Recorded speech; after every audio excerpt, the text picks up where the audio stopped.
Hello and welcome to the Geek Embassy Watches Game of Thrones. I'm your host, Regina McMenemy, and I'm here with Isabella and Nicole. And we are going to talk about episode 6 of season 7. So any of you who have been listening know we did 3 episodes last time, so we're doing the exact opposite this time. Yeah. Where after after Nicole and Isabella watched the show, I hadn't even watched it. It was decided that we were going to do one episode for this because there's just too much that happened. You know, it was funny. Last week, some of our friends from Chicago were in town because they went to Oregon to see the eclipse. They stopped at Seattle first, and they're really big Game of Thrones fans too. So I was talking about like recording a Game of Thrones podcast, and Isaac, my husband's like, "Yeah, she did it for 2 hours." That's nothing. Hey, that's nothing. I know. When we finished recording, I was like, I literally am dead on my feet here. It was fun. It was. I can talk about Game of Thrones forever. Yeah. Like even once it's done, over, I'll be able to talk about it forever. Yeah. We'll have to have when we're done doing the shows about the episodes, I think we should do what we think is going to happen in season 7, and then compare it when they actually start, releasing production photos and stuff when it gets closer, and compare our initial thoughts to what ends up kind of coming to fruition. Yeah, that sounds awesome. Yeah. Okay, cool. We'll plan that. All right. So we have Beyond the Wall, as we know from the episode before this, the 5th episode. They had a cockamamie plan to get a ragtag band of adventurers together and bring a right back to prove to Daenerys and Cersei that the White Walkers were real. Yes. Worst plan. What was that? Worst plan. Worst plan ever. Yeah. Oh, and by the way, just as a fair warning, even though this is a recap show, we're going to spoil the entire episode. So if you haven't watched it, sorry. That was from the last week's episode, though, so I don't feel too bad about warning you now. But we are going to talk about the entire episode. So, there were so many memes about them, like the D&D group, venturing out. Yeah, there was a YouTube parody about the A-Team. Mm-hmm. That had them all doing that. That was hilarious. I watched that one too, and there was just so many jokes, so many, funny things that people were saying about it. So we get to see that happen. And that was interesting. It was really cool to see all those characters together that have never been together. So well, that's kind of one of the things that happened this whole season that I think I've really appreciated is seeing the intersections of characters, which we're going to continue seeing through the finale with Daenerys and Cersei sort of holding court, which I was super suspicious about. All right. We're not there yet. We're not there yet. I know. We're not there yet. So I guess there's so I'm looking at the same fandom Wikipedia wiki that we looked at last week, and we're going to follow the episode guide. That is our guide. So thanks to everybody who's writing on Game of Thrones wiki, hosted by Fandom, because we're very liberally using your summaries. So we pretty much just have Winterfell and then the White Hunt. So there was no King's Landing anything. I'm always watching the beginning credits to look for the actors, and it jumped right into Emilia Clarke after Peter Dinklage. I'm like, oh, no King's Landing. Yeah, we get like 5 seconds of Dragonstone, and so that doesn't really count. Right. Yeah, that's pretty much it. And then so it's just the Winterfell story, and then the White Search or whatever, the Hunt they're calling it here. So let's start with Winterfell because it's a little less dramatic and there's a little less stuff to talk about. Is it though? Is it less dramatic? I was gonna say it's pretty dramatic. It depends on your definition, I suppose. So why do you Yeah. think it was dramatic, Isabella? It was just like the worst sister fight in history. Ever. Like, get over yourselves. I was Yeah. like, you guys have Right. literally faced death like 10 times each. Yes. Yeah. And you're arguing about a letter. About who did it better. Sansa wrote like Yeah. how many years ago now when she was like a kid, basically. Yeah, and knew Yeah. nothing about what was happening and was, literally abandoned on her own in King's Landing, It's totally unfair. But, And forced to write, Yeah. by the way. Like that. Yes. She had no choice. Yeah. So Yeah. And he knew that. Littlefinger knew that. Yeah. Yeah. I don't get how that terrible plan like actually led to conflict because there's just a dumb Littlefinger plan. Let's get some infighting going and stir it up and see what happens. Yeah. Yeah. Yeah. I mean, I honestly think that's, that was his goal. It was so funny too. And like, I don't know why she's like confiding in him. Like she pulls him into her chamber and closes the door. I know. And I was like, she's like, how I know exactly. She's like, how did you get it? And then you see him like, he's not looking at her, but he's like, from her. I don't know. I don't know. Where did she come up with that? I planted it for her. Ew. Oh, I just wanted to punch his face. Just a little sniveling face in that moment. I'm like, you. And why is she? Yeah, that's the first thought I had too. Was like, why is she talking to him? Like she knows. She keeps telling everybody. Littlefinger doesn't give you something unless he wants something from you. She said those words to Bran when he gave him the dagger. Yes. Yeah, and then she goes and gives him exactly what he wants. Which is to fight with Arya and to send Bran away. Yes. Yeah. So that she's all alone with him. Yeah. And the person she shouldn't trust. Right. Well, and I didn't understand why she sent Brienne away either, because he was saying, she would be the only one that could come, to protect them. Right. I kind of think though, maybe we're all thinking Sansa's a little more innocent than she is, and maybe she is the one that's going to hurt Arya. Oh. Okay, but she found and then actual Arya gave human her the dagger. faces. I know. Yes. You can't argue with that. But Arya did give her the dagger at the end of that scene. Which I'm like, I don't really know how to read that. I don't know how to read that either. I don't know how to read usually I get like a bead on what's coming from a scene. Mm-hmm. But I just cannot pinpoint what's going to happen between the two of them. My only thing is that maybe Arya wants Sansa to kill Littlefinger herself with that dagger. That's the only weird foreshadowing that I can draw from that, because why would she give it to her? Yeah, I don't understand.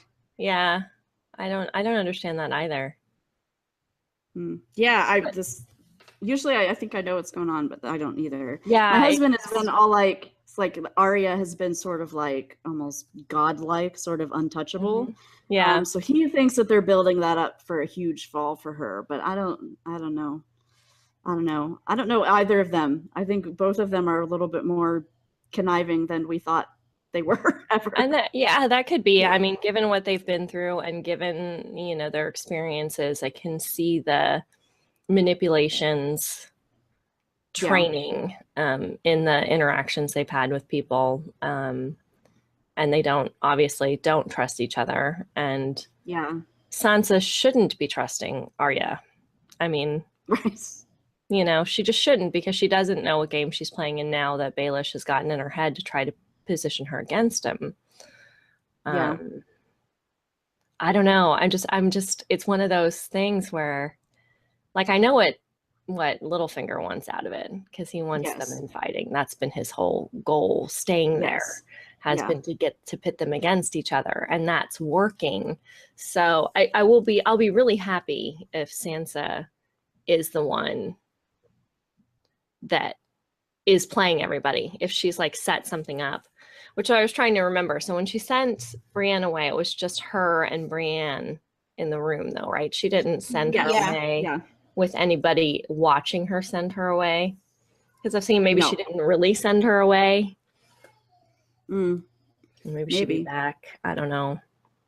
But it kind of looks like she did. I don't know. Well, because in the preview, there's a shot of someone from behind that kind of looks like it could be Brienne. I can't tell. They were like in shadow. Yeah. Yeah. But I have no clue. Yeah, I don't know. I don't know. Yeah. That whole thing was, I don't know. Like I said, this whole part of the storyline, like I said, I usually have an idea of where things are going, and I just don't. I know.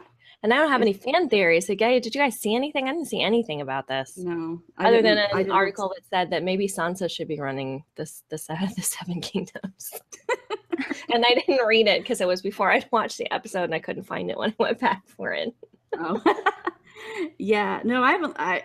This is the storyline that really has me baffled this time around. I can't see what they're trying to do with it. Yeah. I'm not sure how I feel about that. We're gonna find out. Oh, I have no doubt. I mean, they can't leave that hanging. That's just too much.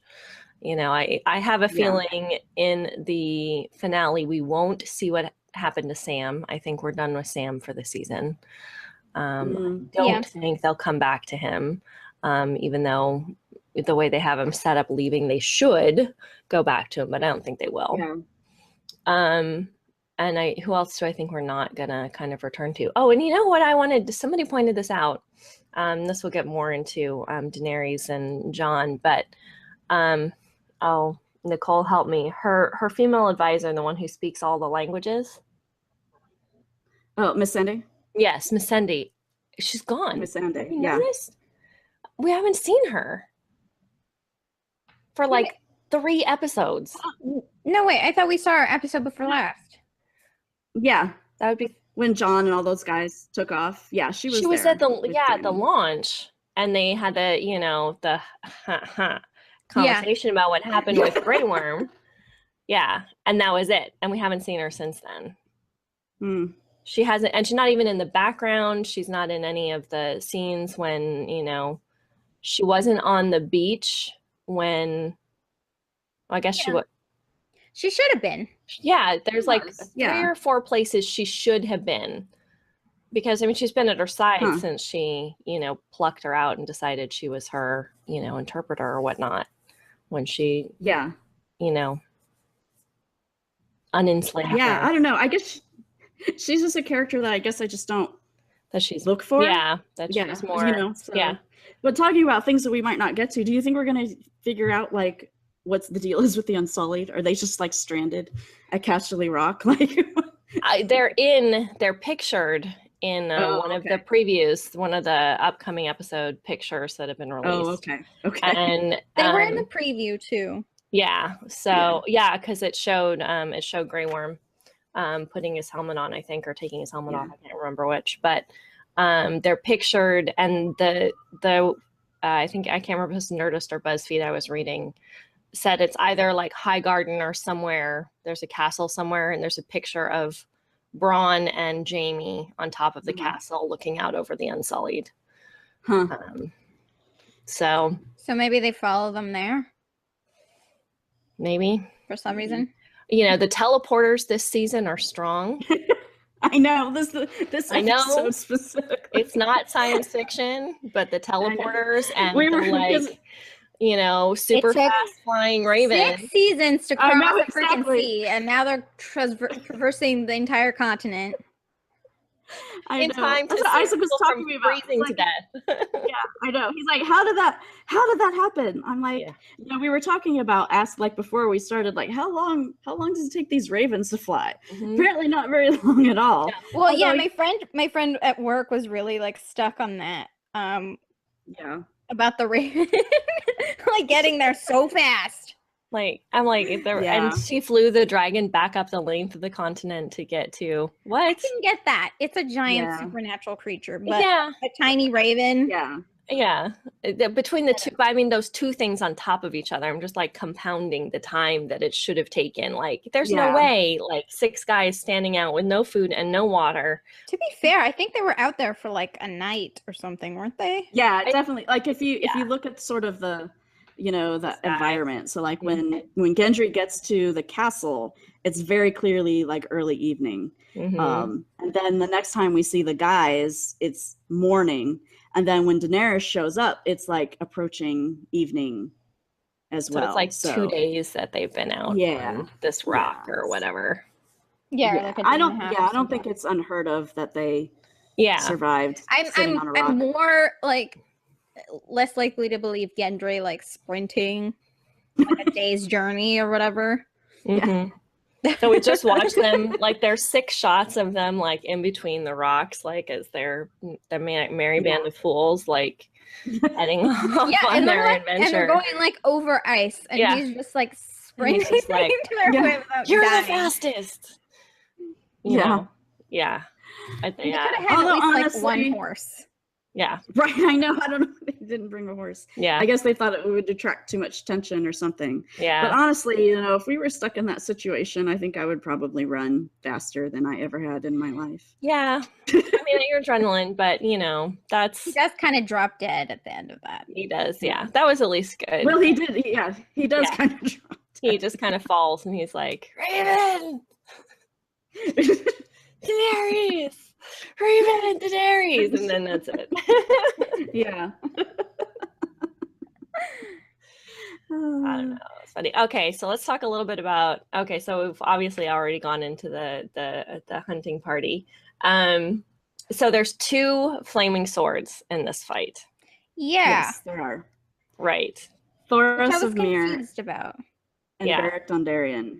I'm not sure what they're doing with their flaming. Like, I read the books. It was a long time ago, and I know that Thoros of Myr was like a legend flaming sword. I mean, they talk about it a little bit, like when they were fighting the Ironborn. Right. And, Jorah's like, you saw that flaming sword breaking through the breach and blah blah blah. And Thoros is like, I was drunk. I didn't, know anything. Like, I didn't remember. I had to have somebody tell me the next morning what I did. I don't remember being there. Yeah. So I think it's some type of red priestess magic thing that they do on the swords, because way back in season, I don't know, whenever Melisandre was with Stannis, and there's that little scene where his wife comes in and she shows her like all the vials that can do the potions and the smoke and all that. So I think it's probably something like that just so they can just, because they touch it first and they like it's zip almost up, like the friction of it like gets it going, because I know we had talked early on when the previews had happened that you were thinking he was the famous guy from the legend because he had the flaming sword, but I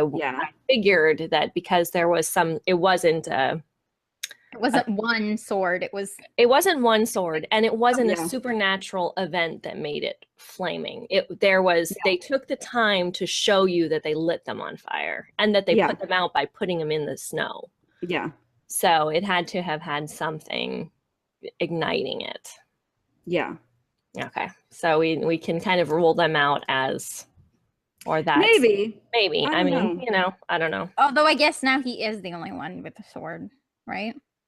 With the flaming, because the other guy died. Yes. Okay. And the one who died was the one that was bringing him back all the time, right? Yeah, he was the priest, the red priest. Yes. Thoros. Okay. The priest died. Yeah, the man bun. He's the guy with the man bun, right? Yes. That's how I knew him. Sorry, I know. I just knew him as the really drunk one, giving everyone wine. That's like in the first episode, the Hound is like, I don't like bald people. You think you're fooling anybody with that top knot? I love the Hound. I know. He's been so great this season.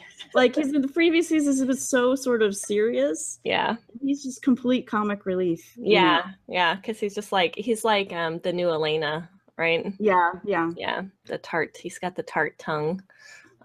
Which we've been enjoying. It was funny. Okay, so this was the first day of class, or the first day I taught was today for school, and I had my students do like an introduction where they kind of get to know each other.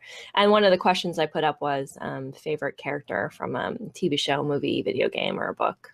as one of the things that they ask each other. And so I got so many Game of Thrones characters as favorites today.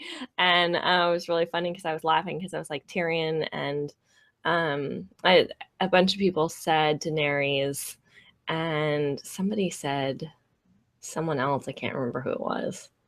And then finally someone said Jon Snow, and I'm like, oh, finally we get one for Jon Snow. It was like the last group. Yeah. I still don't get John's. I still don't get John.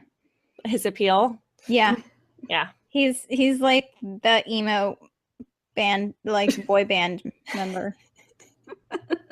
Seriously. I mean, he only finally did it for me when she was saying something like, I haven't given you permission to leave, and he just looked at her and said, I don't need your permission. Yeah. And that was the moment for me that turned it, because I was like, I feel like he's been this simpering kind of sad, never stands up for himself. No, he gets put in these positions, and he gets thrust into these leadership roles, which thank goodness he's good at.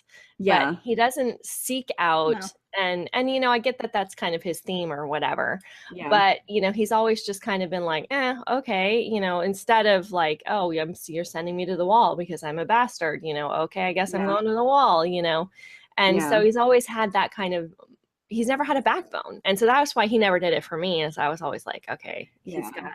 Well, I think when he first went to the wall, he had this sort of grand idea about what the Night's Watch was, and he was going to be a ranger and all that stuff. Then it all just got shot to shit. That's true. And then, but then since then he's like not standing up for. I used to tell Isaac, I'm like, he's especially during season 6 when they're walking around to all of the northern houses, and he's like, Lyanna Mormont just like, rips into him, and he's like, he's asking everybody like, oh, please give us your troops, and they're like, no, and he just wouldn't stand up for himself. So like, I was saying to Isaac, like, you know what, he's kind of a wimp unless there's a sword in his hand, and then he's like crazy hero. Yeah, that's true. That's true because that was like his whole thing with Arya too, was like how close they were was because she wanted to fight and he wanted to help her. Yeah. So that was like their point of connection.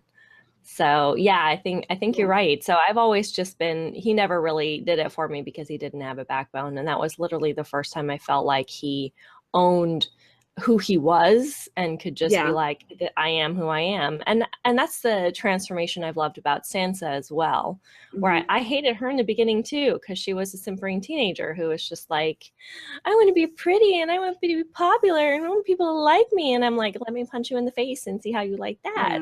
Yeah. I think that's where Arya is coming from though. I mean, the last time she saw Sansa, she still sees her as that.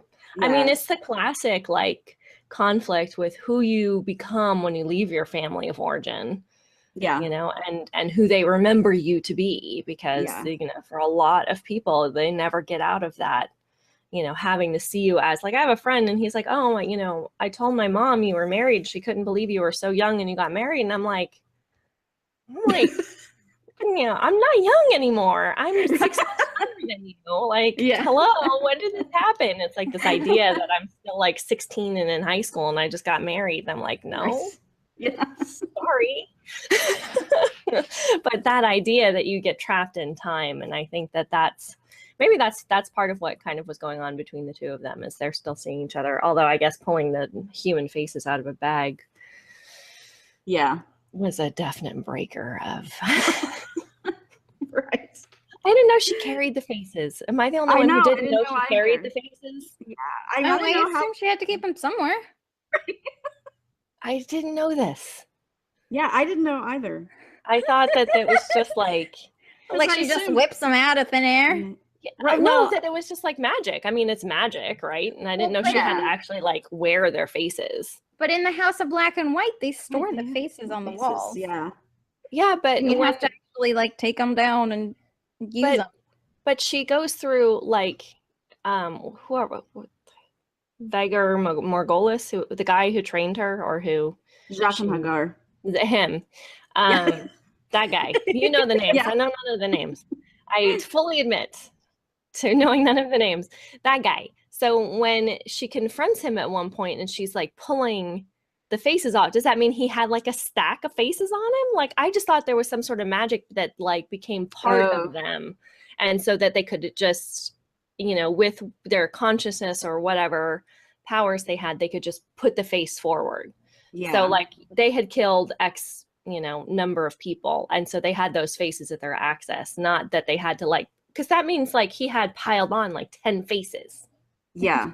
Maybe it's like an advanced technique.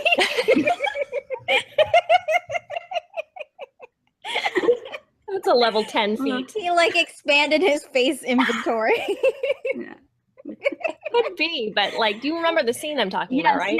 Yeah, I think what you're talking about actually, that was sort of magical. Okay. But obviously the faces they're kind of magical anyhow, because it's not just the face. Like she can transform into the whole person. Right. Like and one of the faces that Santa pulled out was Walter Frey's. Yeah. Pretty sure. Yeah, I was pretty sure of that as well. I don't know. I don't remember who the other one was. I couldn't tell if it was male or female. Who would that be? I don't know. I don't know if it was anybody really. I think it was the girl who served him the pie. Remember, she had dressed up as one of his servant girls in order to serve him the pie. And I think that face, that would be the only other face that we know of that she would have with her. Yeah. She would have had to have killed that person to take the place and bake her kids into the pie, his kids into the pie. All sure. Titus and Barnabas. Yeah. I didn't brown the butter. Yeah, anyway. I know. That was like one of my favorite scenes. Just like, oh, I didn't do that. I know. It started, like that whole scene started right after there was the whole gross taking the skin off of Jorah, and then it's like fork in the pie. Oh God, yeah. That was rough. That was a rough transition. Okay. So back to our heroes. It was so much fun. It was just so much fun to see them all interact. I thought it was great. Especially Tormund and the Hound. Oh God. Oh, I don't like gingers. Ginger's been touched by fire. What do you mean you don't like gingers? Also, oh. And then when the way he talked about Brienne made me love him so much more. He's like, I went to make babies. They were giants. And also the Hound too is like, Brienne, you're with Brienne. So funny. And then Tormund came up to him in the beginning. He's like, so you're the one that called the dog. No. They were. I liked that. I was glad that they took the time to put in some interactions between them, so it wasn't just let's go into this battle. They really were kind of bonding as a group. And and then Gendry giving the Lord of Light guys the bad time. They're like, you sold me to a priestess. She put leeches on me. And Thoros is like, yeah, she needed your blood. Yeah. Like Tormund is like, you didn't die, did you? Get over it. Yeah, exactly. He's like, the Hound points to Beric. He's like, this guy's been dead 6 times. You don't hear him complaining about it. That was funny. Poor Gendry. He was just like, they sold me, and he's like, no, you got nothing. Just move on. Yeah, he's like the scruffy little one, and also Tormund saying, I don't think this one's so smart. I know. People coming from Tormund, who you know, I'm not saying he's stupid, but so much goes over his head. Yes, I know. Saying that he's not so smart. I got really scared when I was watching it, and I wasn't sure who was attacked at one point, because it was hard to tell who was doing what. Yeah, I couldn't tell who was fighting. Oh, the only ones I could identify were the ones with the flaming swords. Flaming swords. And then I knew at one point, was it Tormund who took Gendry's hammer? Yeah. No, it was the Hound. The Hound. Okay, so the Hound isn't the one that takes it in the first place, though, is it? Oh, no, but he's the one that was using it. He ends up with it, though. Right, he ends up with it. So then I got confused there because I couldn't remember who had taken it and who had it. And so I was that's the only thing that I could identify. who anybody was, because as far as I could tell, it was a white background with gray skinned, people, like people with, gray coats on fighting, dead people. And so it got really kind of confusing there. I was really worried that Tormund was going to get it and I was going to cry. I know. I was like, there were like 3 instances that I sort of like gasped when I was watching this the first time. The first one was when Jon was about to hand over Longclaw to Jorah. I'm like, no! I was like, what are you doing, dude? I know. I knew he was going to do that. I knew as soon as they were on their party together, I'm like, he's got to address this. And so he's going to try to give it back to him, and Jorah's going to say no. Like, there's just... And then, so there's that. My second gasp was when it looked like Tormund was going to get pulled under. I'm like, no, not I know. Tormund. Oh okay, my that God. part I was like... Yeah, when I knew that one, when he almost got pulled in the water, right? So 2 came up out of the water underneath him, and I was like, oh no, this can't happen.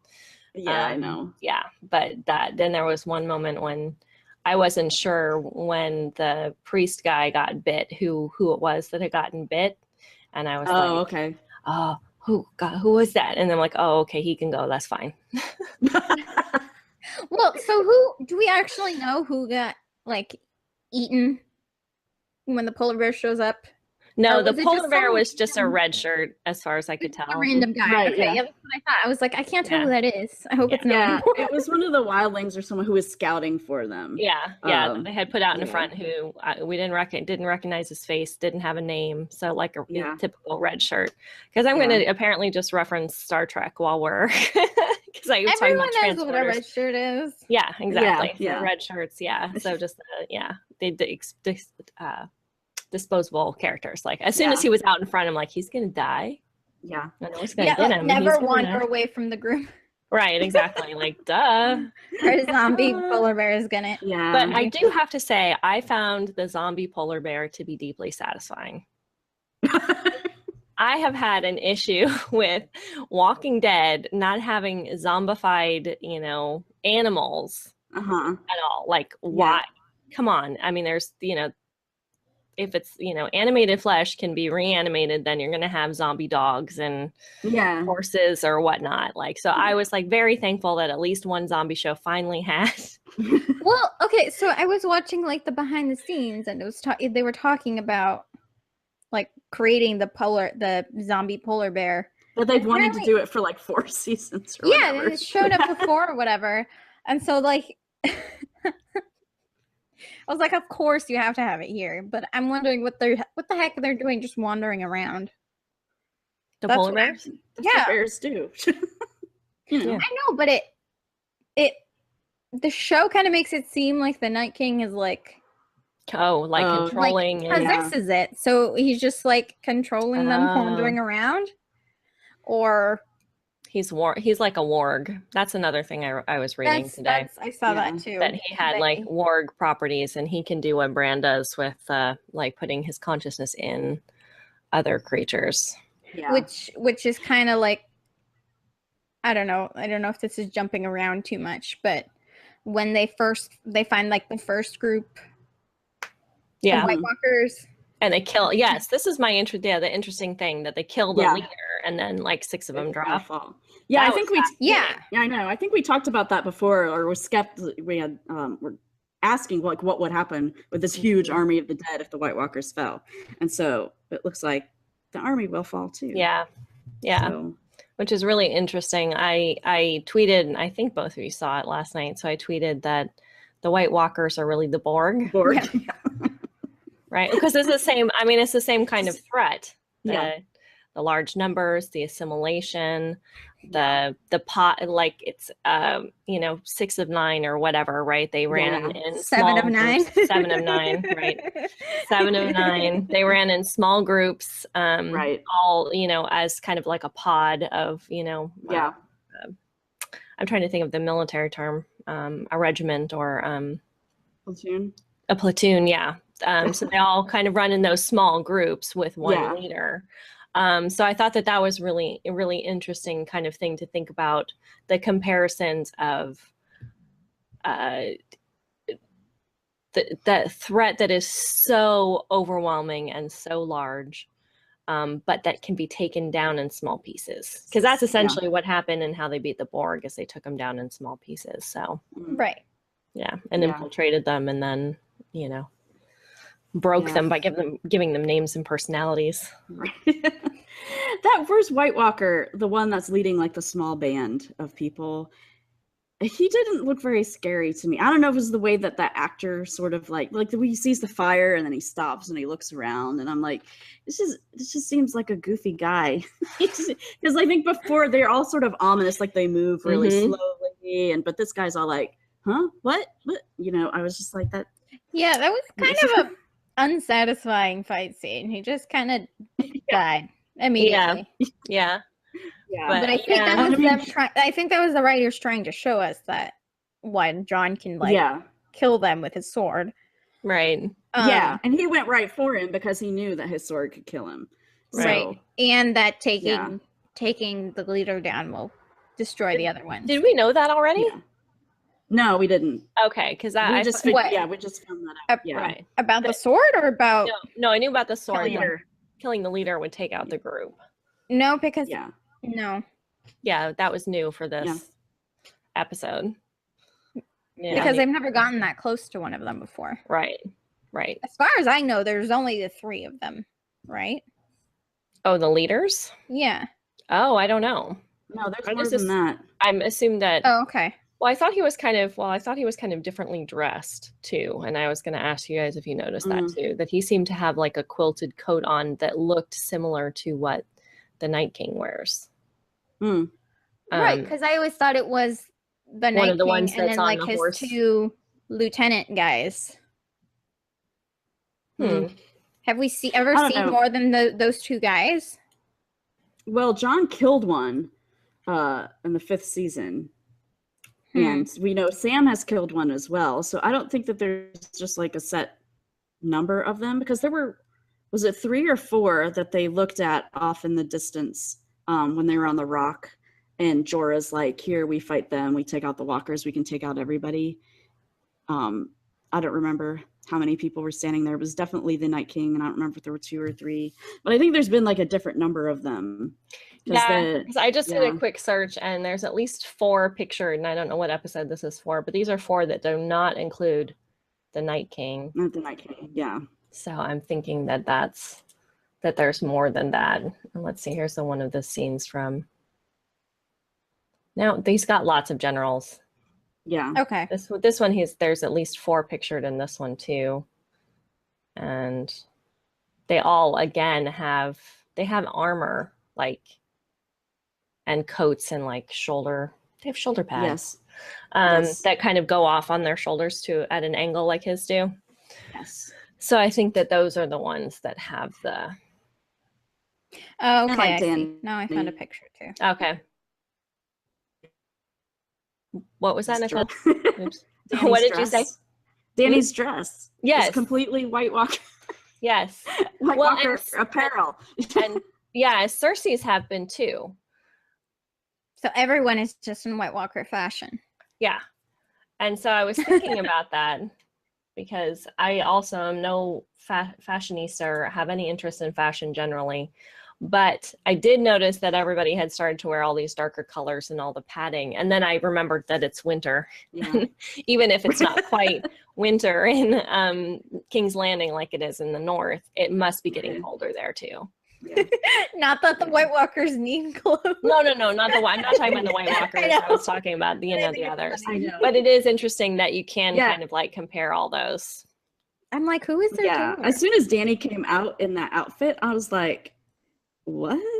That kind of looks like a White Walker outfit. In the white one? In the white, yeah.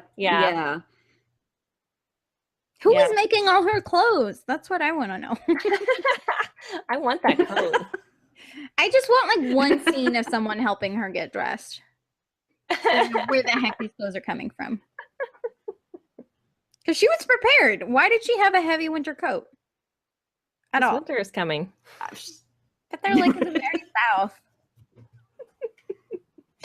They are. She does have a ridiculous number of outfits. Like, it's probably every season, to be fair, but yeah, I do seem to be noticing it more this season because they do seem to be different. She's far more severe. There's, you know, a definitely different look that she has. Like, She has a bunch of jewelry now. yeah, she has all these brooches and all this stuff, and it's like, wow. You know, it's my craziness. But you know that 3-headed dragon pin that we've been seeing her a lot? She actually had that on in the very first episode of the first season when we first see her. That's one of the pins that she has on her. Yeah.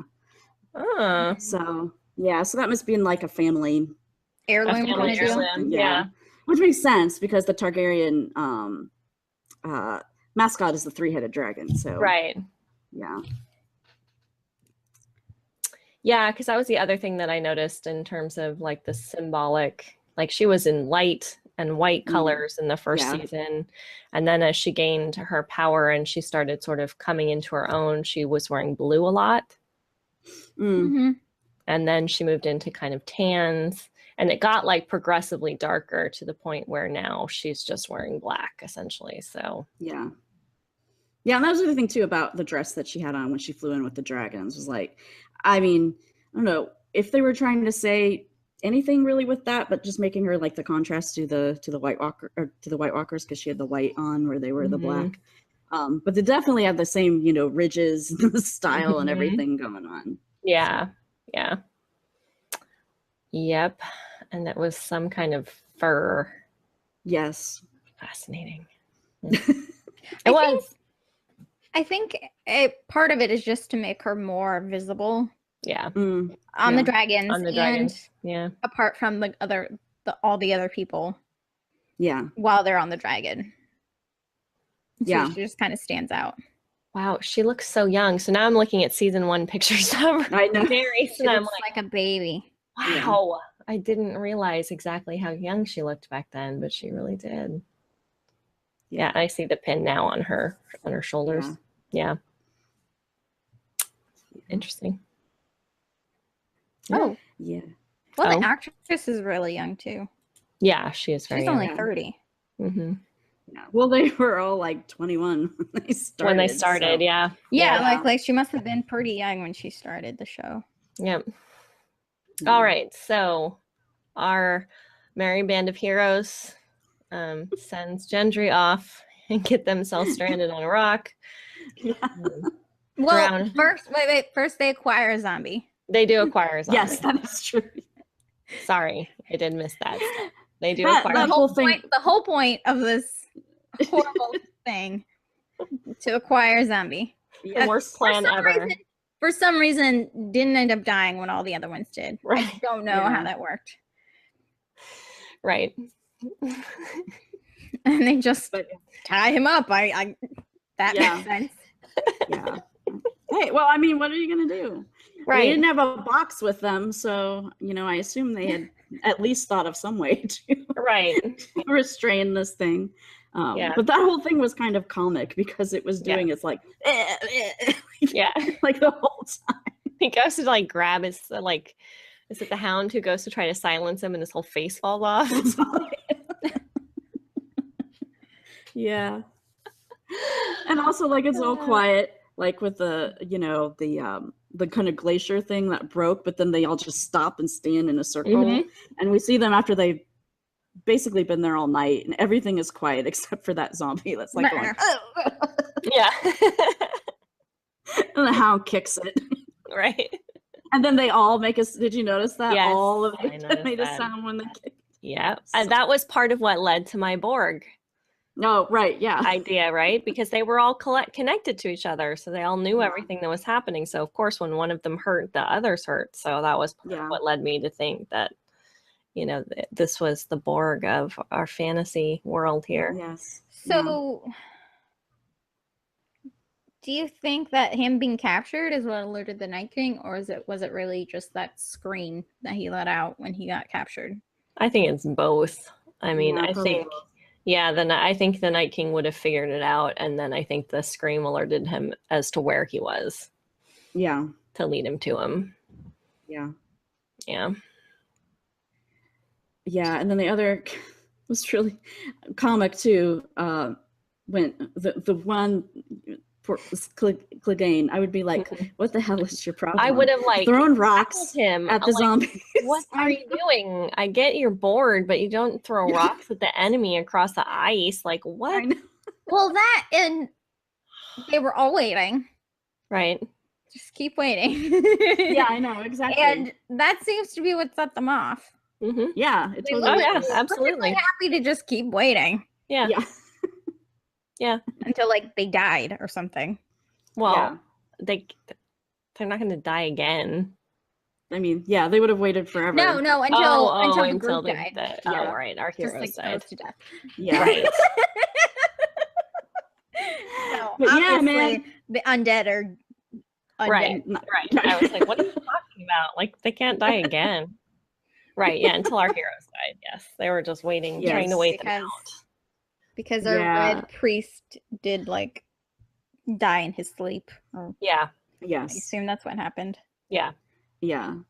But yeah, man, Clegane. I mean, the other guys were just like, oh, we'll just draw our swords. I'm like, man, I would have yelled at him. Yeah, I would have too. What the F is your problem? I would have been punching him a few times, actually. Like, you know.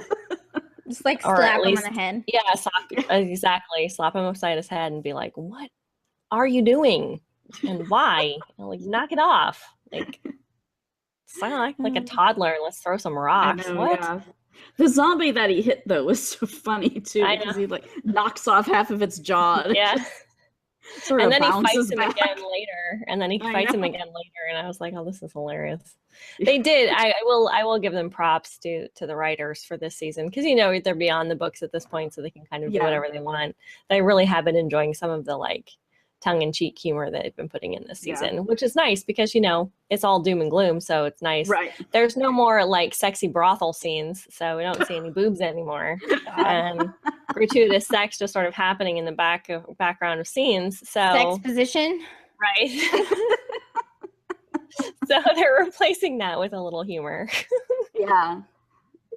Yeah, it's funny because like typically, you do the TV MA with all the descriptors. Mm-hmm. Like you always used to see nudity. Yeah. Always in every and it's barely been in any episode. Nobody's doing it anymore. Well, we'll know. Okay, so this is my prediction. If Jon and Daenerys are gonna get it on, then it will say nudity. Because we've already seen her naked twice. So but I thought she like it's part of her contract that she won't do that anymore. Oh really? What? I thought so. Could be. Well, because she appeared pretty nude like in the beginning, but she like Well, she did it twice because twice she walked out of flaming. Right. Having burned off all that hasn't happened in how many seasons? 2. Last season. Was last season when she walked out of the with the Dothraki, because that's when she had been stranded the season before after. Maybe the slave fighting. Maybe they used a body double or something, like they did with Cersei. No, because I saw her interviewed. I saw her interviewed, and she was watching that episode with her parents. Huh? Oh, okay, that's awkward. Yeah, it was super awkward. They're like, "Let's watch your show together," and she's like, "If you want to." And then she's sitting in a room with her parents as they watch her walk out naked. They're like, "You had to do that again." Maybe it was no more sex scenes then. Maybe it could have been no more sex scenes because there definitely hasn't been. They're all like, I had just set fire to everything. Right. Nudity. It could be, but anyway. So we'll see. We'll see. If but that was good. I don't think that's ever actually gonna happen. You don't think that Jon and Daenerys are gonna get it on? I don't think so. No. No. I don't know. She knows he's I'm getting ahead of myself, but she knows he's like something happened to him. Right. Oh, because she saw the scars. She sees the scars. Right. Which I was wondering, confirms, if she would see him, like, would he be covered in scars? And I guess the answer is yes. Yeah. Yeah. And they don't look very healed either. No, which is even more like he's not like all better. He's not quite right. Well, of course, he was brought back from the dead. How can you ever be quite right after that? But I was interested to see that too. As soon as they started taking off his armor after. Okay, so we're jumping. Let's go back because we have to talk about what happens to other things. No, do we have to? I know. Yeah, we do have to. as much as I don't want to either. Okay, so that improbable raven that Gendry sends Yes. to Daenerys yes. at Dragonstone. Yes. The reaches improbable. her. And she improbably travels immediately back within a day. Just like overnight, yeah. Yes, overnight. Red-eye flight. Yes. To help rescue them and sets a whole bunch of them on fire and lands. Yes, which so was they can all awesome. get on. Yes. Yeah. Which was really awesome until it was not awesome. Yes. Yeah. That's pretty much the summation of this show. It was pretty awesome until it wasn't awesome. Yeah, like the fight with Oberon was pretty great until he got his head squished, and then it wasn't awesome anymore. Right. Then it was just sad. Then it was just sad. Yeah. It was funny though, you know, like I think everybody's been theorizing about whether the Night King had a dragon or not, or whether that was in his, you know. But I never thought like, oh, he'll just get one. Just like for some reason that didn't occur to me. Yeah. But then like as soon as I saw him pull that spear out, I'm like, oh. I know. I thought I knew it. Well, I had. Yeah. I figured that was his plan. Like. Yeah. Yeah. That's a very special looking spear. Mm-hmm. Yes. Yeah. And like they knew, like they were planning for this to happen, this eventuality, that she would eventually come north with the dragons and they would try to get one from her. The theory that I had read was that there was an ice dragon in the wall, which there could still be. That was part of the protection, part of the magic, but it was alive and frozen because it was an ice dragon, so it could survive. And that was part of the magic that kept them north. But that they would need to release it to fight the White Walkers. So, yeah. Well, it was so sad. Like whatever. Yes, he has. Whatever that spear hit too. Like if we're talking biologically, that they can breathe fire because of some part of their biology, right? Like some chemical. Yeah. Because the dragon's abdomen like caught on fire. Yeah, he like imploded. So, yeah. It was really. I mean. It was terrible, but it was really awesome. Yeah. Like in how awful it was. And then he melts the snow as he's going down into the ice. He's like melting the snow along it. And I know. It was so sad. He's like closes his eye really slowly and then just sort of falls in the water. Yeah. I was like, it hurts us. Oh, it hurts so bad. And of course, you know, Dany's are basically like, she's in shock, you know, for the most part. But I think it's important for her, like, even though Drogon got hit with something in the battle, she knows that they're not like invincible. Thought that anything could really kill them. I would agree. So, well, yeah, because she just got shot with this. Drogon just got shot with a spear, like last episode or two back. Yeah, a couple episodes ago. Yeah, but it didn't. He was pretty much fine. Yeah. Yeah. Exactly. Yeah. And it was, what was I going to say? Now I've lost my train of thought. That was what was interesting about watching her face and watching her process it afterward. Like when she's standing on the wall and she's watching out. And I didn't understand at first that she was watching for Jon. Like I didn't know. No, I thought she was just like mourning. I thought she was just mourning. Yeah, I thought she was just mourning. And maybe she was. I just thought she was like taking a minute to like look out. I think she, you know, she was probably mourning for both of them actually, because you know she left very reluctantly after he got yanked into the water. Yeah, but he, you know, he saw the Night King pull out another spear, and he's like, "Get out of here!" Yeah, he was definitely right about that. But so I thought she was just, and maybe she was just mourning, but watching her face and watching that kind of moment of processing was really just awful. Yes. Yeah. Yeah. And she did a good, I mean, she does. There's one thing that they have done a really good job with on this show is, I don't know what kind of training the actors have gone through for dealing with scenes where they're essentially looking at a green screen, that they're acting to nothing. Yeah. The actors in this show are doing a killer job. Making that real. Specifically for that actress, she has had to do that like so much.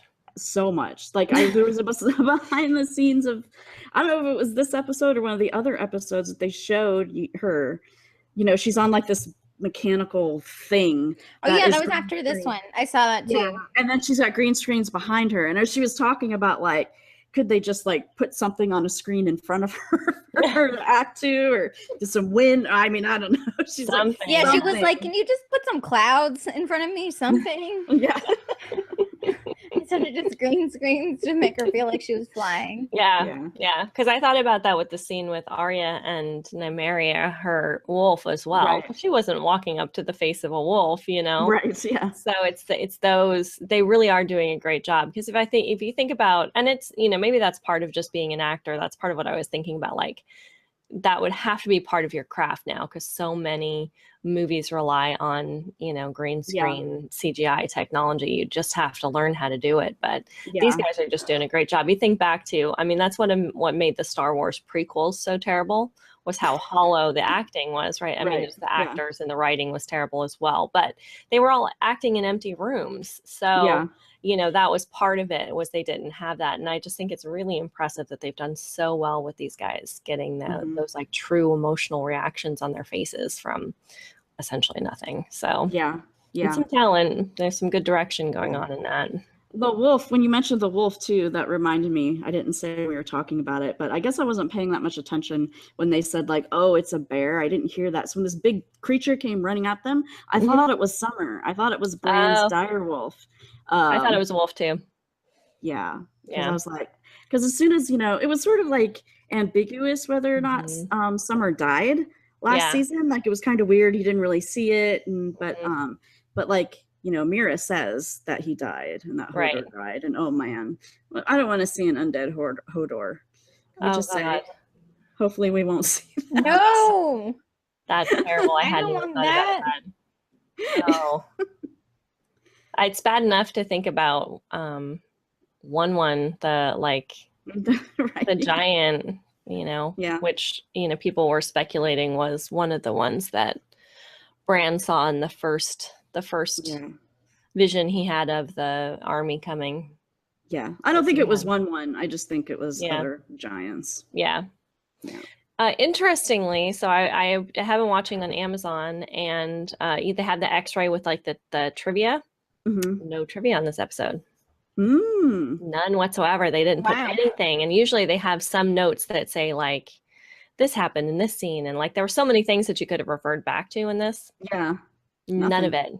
And I was like, this is interesting. Maybe they're trying not to allude to anything, or they could. That's what I'm figuring is that, and they might go back and put it in later. I don't know.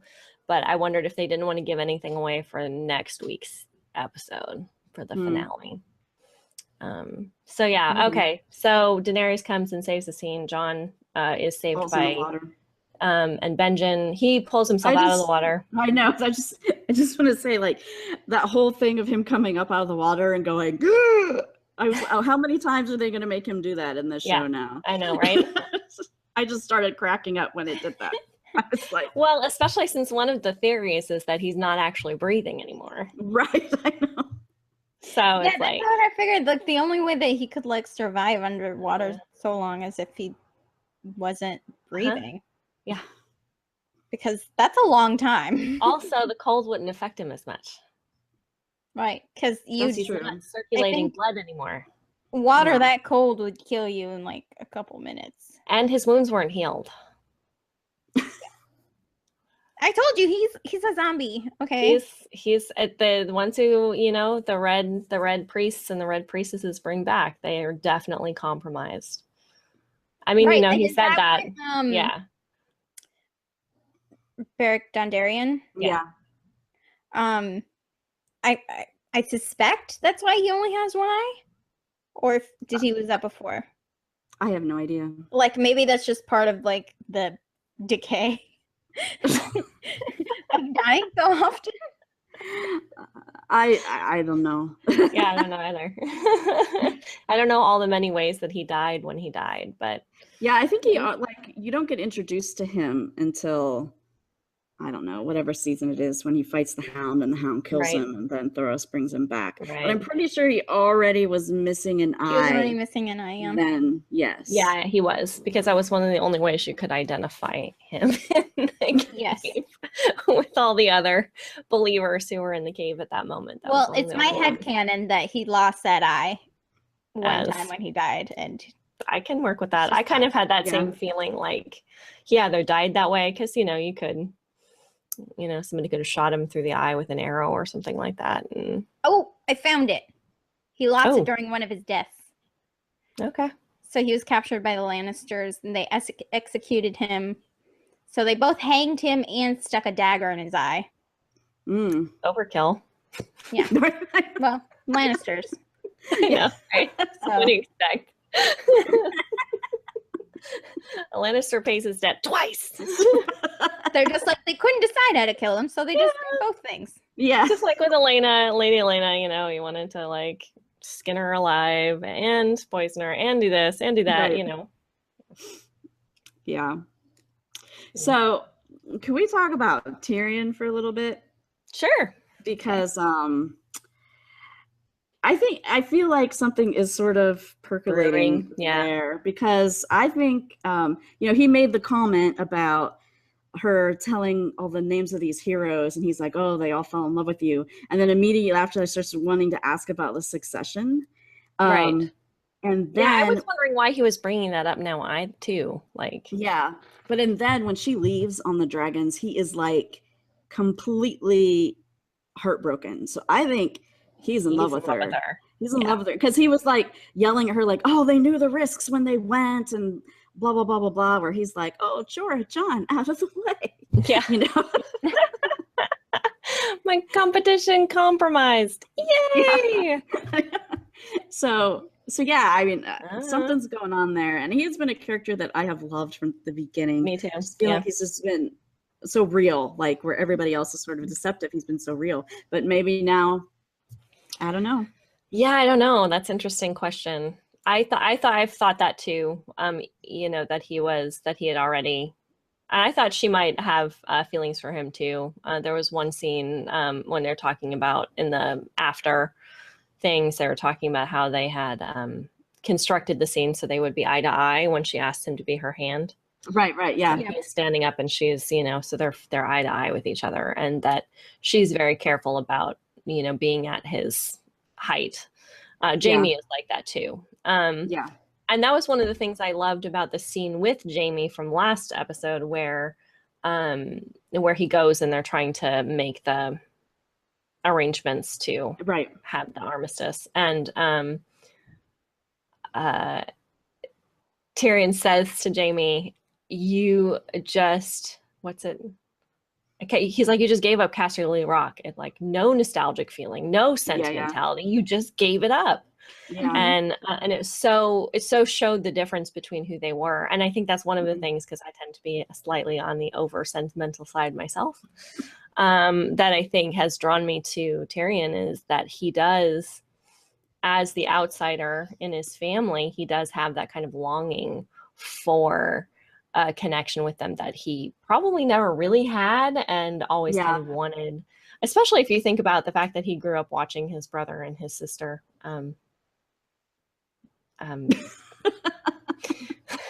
be sexually involved with each other.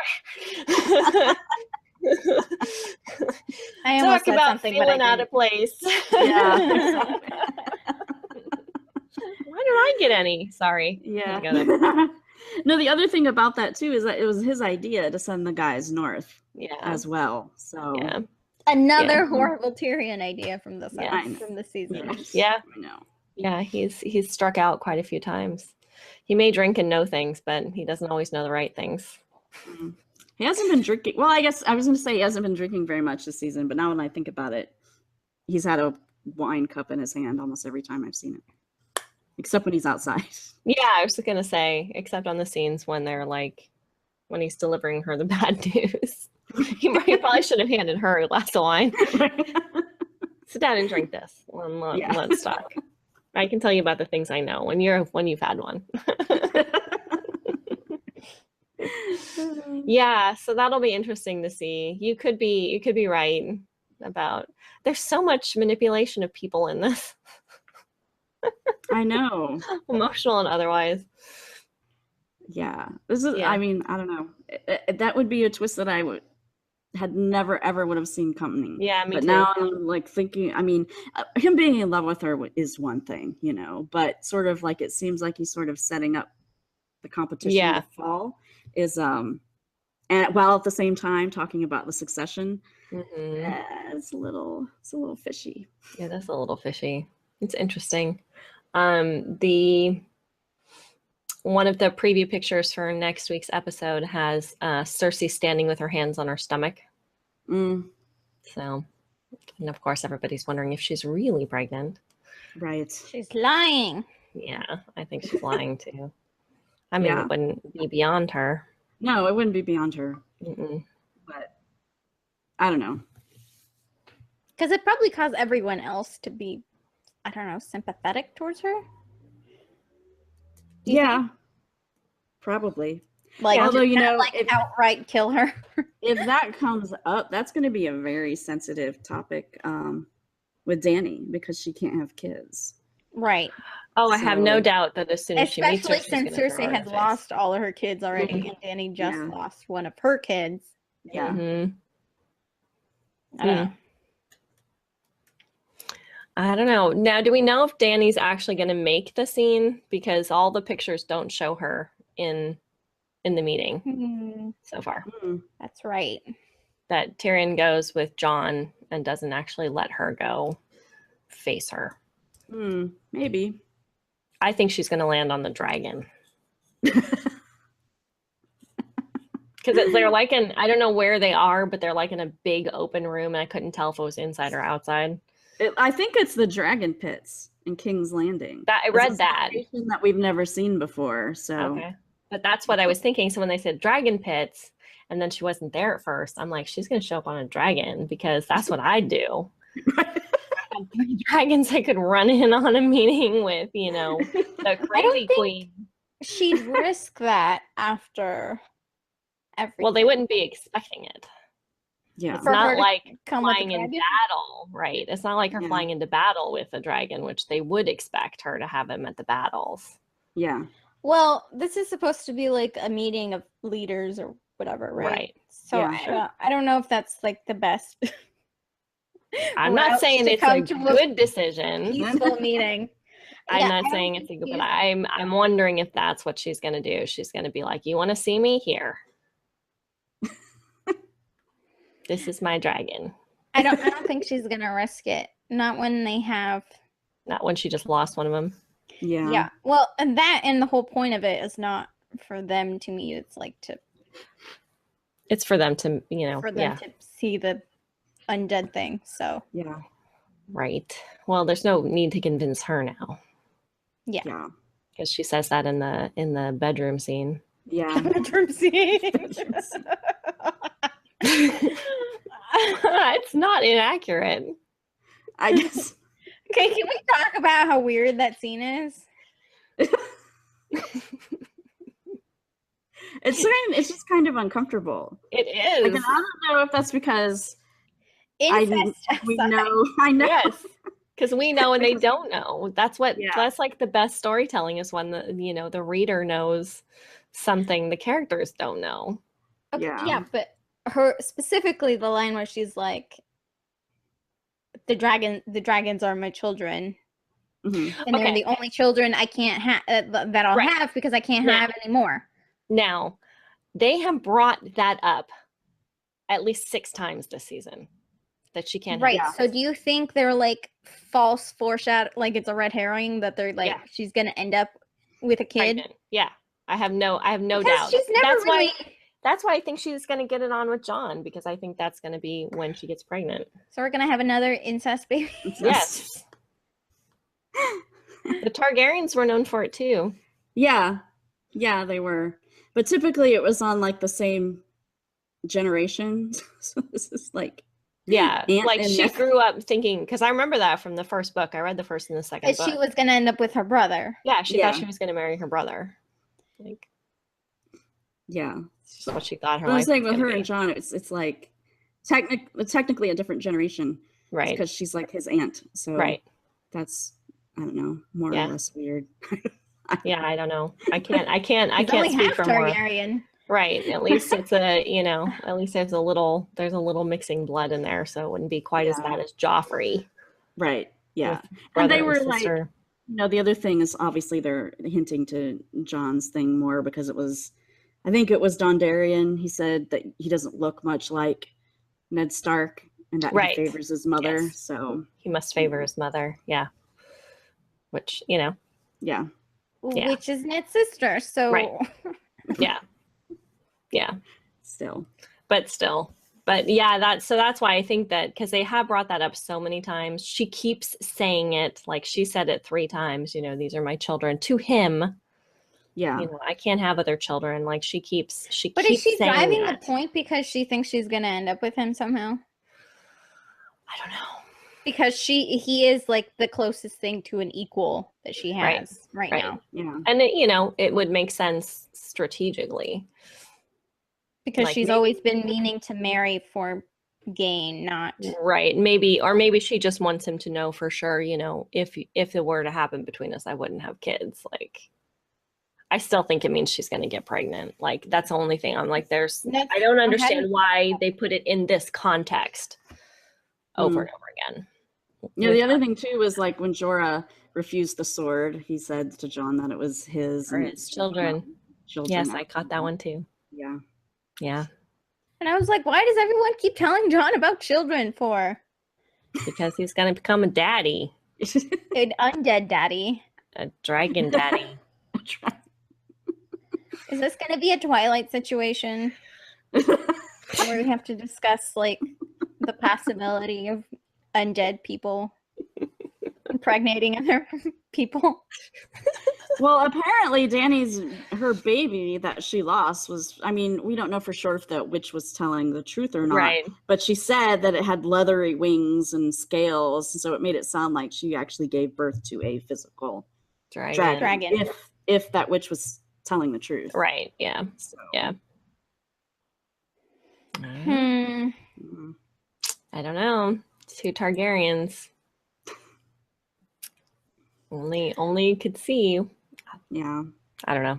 But I feel like it has to have some significance. Yeah, it's one thing, like lots of my friends are like, we're like all speculating, like, Dany's got the dragon, who's going to get the other 2 dragons? And so this plot line now is like, no, that's not an issue because there's not going to be 2 dragons. There's only 1 more left. So. Right. Yeah. And we already know that Jon is friendly with the dragons, so yeah, maybe. So maybe it's just going to be the 2 of them now. Maybe. Yeah. I don't know which dragon it was that died. Viserion, I think, the one named after. I know there's like a reddish one and a greenish one. I don't know which one is named after her brother. Yeah, they're all named after her brothers, aren't they? Yeah, Rhaegal and Viserion. And Viserion, yeah. Rhaegar and Viserys. Yeah, but maybe it doesn't mean anything. They didn't say specifically which one died. I couldn't tell. Like typically you can tell them apart because one's sort of reddish and one's kind of green. Yeah. But I couldn't tell the coloring. No, I couldn't either. Everything looked gray. Yeah. North of the wall, everything just kind of turned brownish gray. Wait, so they're all named after her brother? I thought one of them was named after brothers. She had 2. I thought she had. Yeah, Drogon is named after Drogon. The big one is named after Drogon. Okay. Yeah. Then the other 2 are named after her brothers. After her, yeah, she had 2 brothers. Because she had Viserys, who was the one who sold her to Khal Drogo, and then the one Rhaegar. Who's Jon's dad. Oh, right. Okay. I'm having trouble keeping the Targaryen lineage.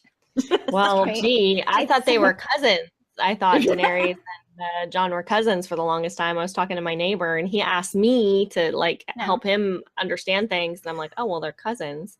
I had to go back to him and I said, actually, I was wrong there, and aunt and nephew. And he's like, oh, that's worse. I'm like, I know. Right. So Rhaegar is her much, much older brother. Yes. Okay, cool. Ned Stark age, because it was his sister. Yeah. All right. Well, one more episode. Yes. Zombie dragon. What do you guys think? Do you think that dragon's not going to be able to breathe fire, or if it's going to breathe I think it's like going to breathe ice. I think it's going to breathe ice because it's a song of fire and ice. Yeah. I guess so. That could mean lots of things, though. Oh, I have no doubt. It would just be like Daenerys and Jon, and even Melisandre said this season, I brought fire and ice together. Yeah. And I'm not questioning that, but I think the theme is parallel. So it's Daenerys and Jon as fire and ice, and then the White Walkers and the living as fire and ice as well. Yeah. So that's just, I don't know. I mean, I don't know. It could be. I think it will just be like a blue fire. Yeah. That maybe doesn't set everything else on fire, just like freezes things. So yeah, pretty much that. Yeah. Just not actual. I'm thinking like logistically of like how that effect would work. Right. Like how it would look. I'm thinking they'll probably just do like a blue flame. Yeah, that's probably, they'll just take what they do for the red and they'll just turn it blue. The behind the scenes for the dragon fight at the lake is pretty. Yeah, I didn't watch that. Yeah. I watched whatever was on the Amazon, but it always says, watch this on, and I just didn't go because I couldn't handle it. It was worth watching though. Yeah, I don't doubt it's worth watching, but after watching the dragon die, I couldn't watch it. Right. No, like this is several days after. Yeah. I couldn't go back right after. I nearly lost my voice screaming while watching that episode. No, not that again with the dragons. Did you hear? Because that happened, and then the Sansa and Arya scene happened, and I was like, "Oh my God, Arya's gonna kill Sansa!" And then zombie dragon happened, and I was just losing it. And then you texted me, and you're like, "We have to talk this week." Yeah. We need to talk immediately about this. Pretty much. And I hadn't watched it yet. And I'm like, okay, I haven't watched it yet, but I'll get it done. And then you were like, I can't watch it today. And I'm like, why? Yeah. And then when you said you were watching it, like the last thing before you went to bed. I was like, no, don't do that. I know, exactly. Because like, I know how your games. Bad dreams. I was like, no, I was like, oh, should I tell her? She knows there's White Walkers. Yeah, well, I knew something happened to the dragon because I had seen enough to know. I didn't know what had happened, but I knew something happened to the dragon. I kind of imagined that was what it was going to be because I guessed last week, as soon as they said they were going to go north, that she was going to end up there on the dragon. I didn't know she'd take all three of them with her, but I knew. Why did she take all three of them? Also, why? Dumb. Don't really know. Like she didn't on the other fight. Like why is she on this one? Okay, because she's not listening to anybody. Because she wasn't listening to Tyrion. Because he was like, "No, don't go. Our babies will be beautiful."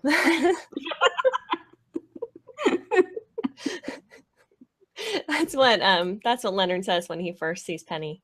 Our babies will be smart and beautiful.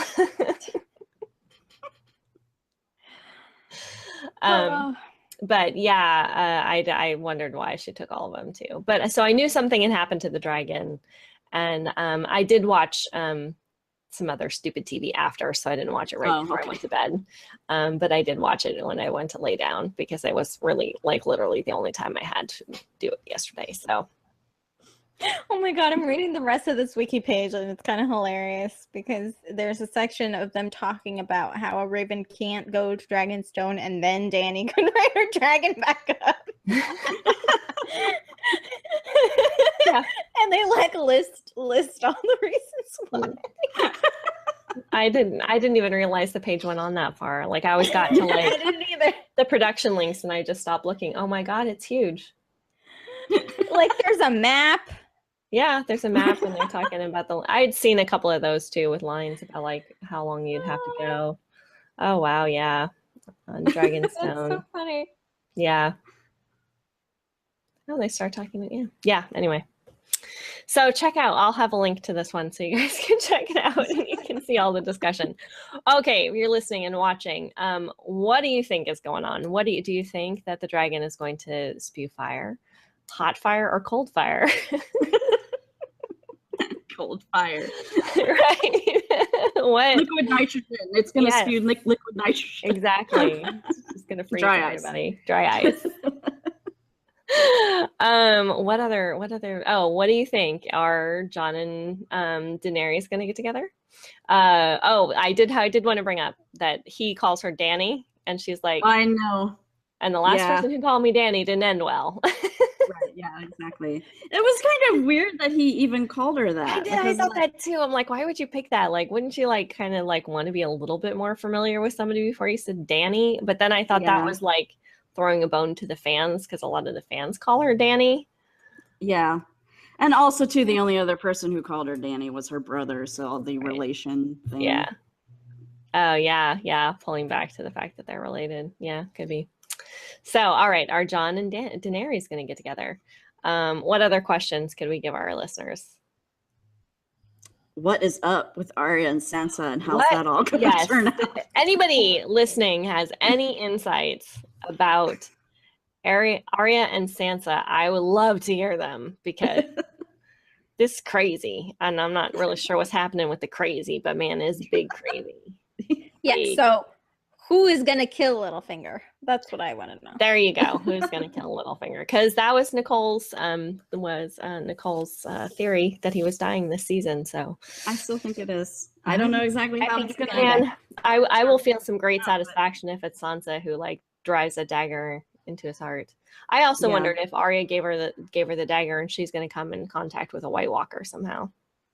Yeah, that's true. Because it's Valyrian steel thing. Yeah. Yeah, that's what I'm trying to figure out from the preview. There was a preview of Sansa just like walking the wall alone. Yeah. Yeah. And kind of looking makes me think like something. Yeah, she had her hood up and Yeah, like pacing. Like maybe something's coming. Yeah. Yeah. I don't know. Maybe the wall fell and maybe that's where we're gonna end, with the wall falling. Or oh God. Well, I didn't even think of that. I've been thinking about that all season. Like, okay, when's the wall gonna be compromised? Too fast, but everything has happened so fast this season that I don't know. Ravens, dragons, they saved them from freezing to death. Everything's happening in a time. It's teleporters. I'm telling you. We have Borg and we have teleporters now in Game of Thrones. Our genres have disintegrated into each other. All right. Thanks for watching. Thanks for listening. Catch us on the Geek Embassy. Leave us comments on the website or catch us on Twitter at the Geek Embassy. Don't forget to listen to me and Nicole on Gaming with the Moms. Links are available for that on the site as well. And yes, as always, keep warm, people, because winter's here. Don't throw stones at zombies. And don't throw stones at zombies.